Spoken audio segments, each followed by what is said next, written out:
এই মুহূর্তে সব থেকে বড় খবর, উচ্চ বাতিস্তম্ভ লাগাতে গিয়ে ক্রেন উল্টে মৃত এক, আহত একাধিক শিশু সহ অন্তত 7 জন।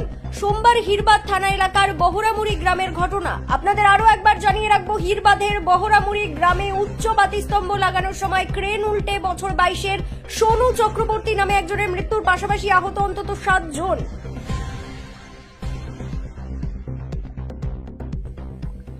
স্থানীয় সূত্রে খবর, সরকারি প্রকল্পে এদিন হিরবাদের বহরামুড়ি গ্রামে উচ্চ বাতিস্তম্ভ লাগানোর কাজ চলছিল।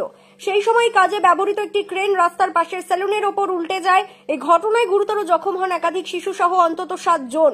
স্থানীয়রা দ্রুততার সঙ্গে তাদের উদ্ধার করে গুরুতর আহতদের বাঁকুড়া সম্মেলনী মেডিকেল কলেজ ও হাসপাতালে পাঠানোর ব্যবস্থা করেন। সেখানে মৃত্যু হয় সোনু চক্রবর্তী।